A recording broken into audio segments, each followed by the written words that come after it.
Assalamu alaikum. Yes, today we are going to talk about something very, very important, which is the auxiliary verbs. They have been divided in the auxiliary verbs in many ways, uh, in many descriptions. Yes, you can study auxiliary verbs in many grammar books here and there, and also we have taken them in the secondary school and preparatory school, and then the universities. Yes, and you can look at the how they divided the auxiliary verbs in many YouTube channels, and also many teachers, yes, explaining the auxiliary verbs. But the thing is about especially the auxiliary verbs, the thing is how they been explained very carefully and very and make them very easy to understand to your students, which is very important because they are very important as well. So we will try to define them in my way, that in our way. What is the auxiliary verbs? Auxiliary verbs,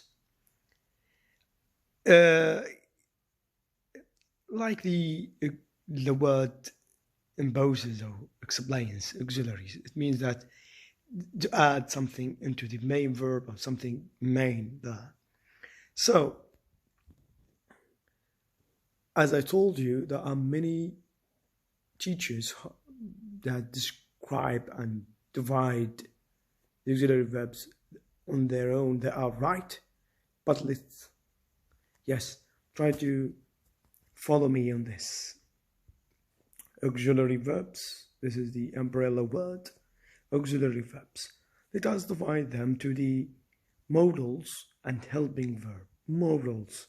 Modals, which I'm not trying to explain here in this video, there are many modal verbs that add some to add some the mood to the main verb, like will, can, and could. They explain the mood of the speaker, which is the ability and possibility and impossibility, and the instructions and so on and so forth. There are many modals in the English language. Modals that add some meaning or extra meaning to the main verb, which explain the mood in a sentence. Like, for example, I will go to the, which explains the plans or the intentions and so on. There are many modals, This is number one. Auxiliaries divided into two, modals, and the other thing is they called helping verbs. Helping verbs. The helping verbs that are very important that I wanna to shed light on in this video, the helping verbs. When I told you about the modals, we know that could and would and might and many.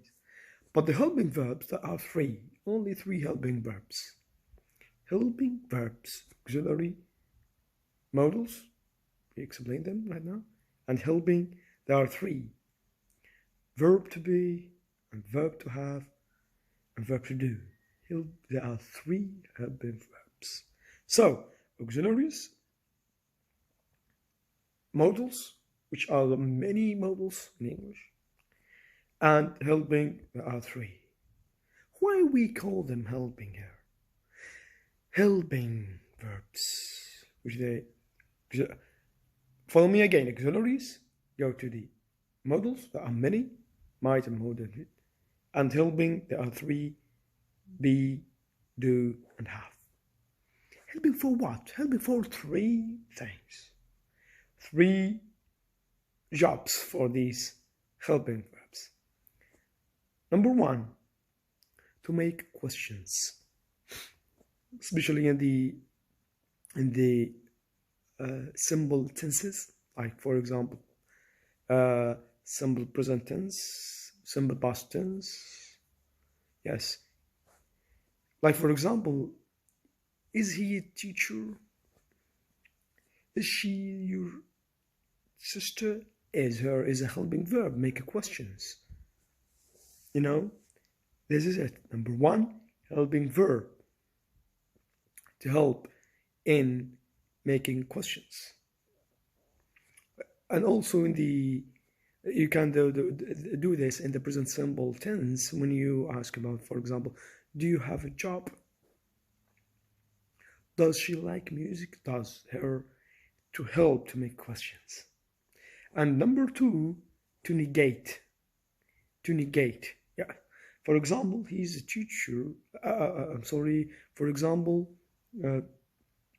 she likes music. She doesn't like music. To negate. She doesn't like music. And many other things, like for example, also in the perfect as well, and all the tenses,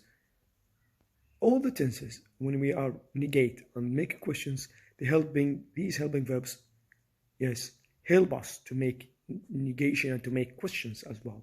So for example, in the present tense, the verb to do help us to make questions and to negate, and as well in the past tense.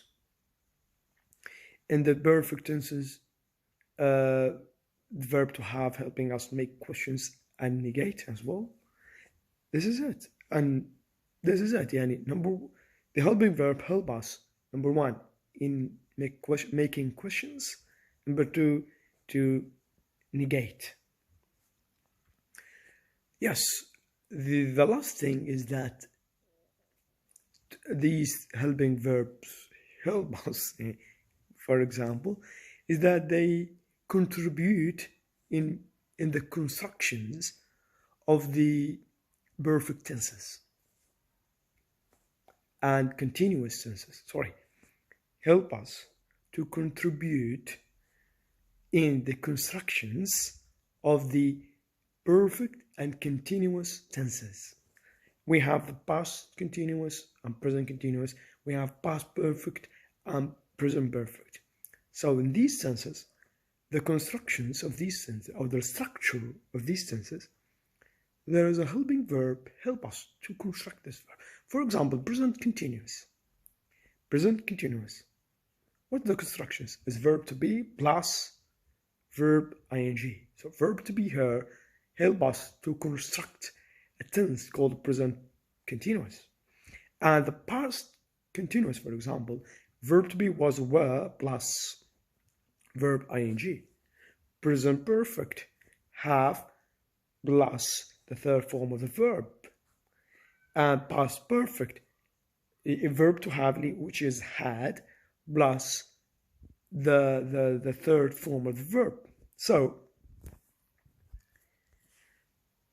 here is that the auxiliary verbs, we think there are a lot, but there are a lot, especially in the modals. Auxiliary verbs, modals, but there are a lot, and they have the mood. They have more and more the mood of the speakers, which is possible in both of them. So on and so forth. So, but in the verb to be, we have, in the helping verb, we have three helping verbs. Verb to do, verb to have, verb to be, verb to do, and verb to have. They help in three things. Number one, to make questions. Number two, to negate. Number three, to contribute in the structures of the continuous and perfect tenses. Thank you for listening. You can ask me in this video about these things. Maybe we will have videos explaining the modals. So thank you for listening.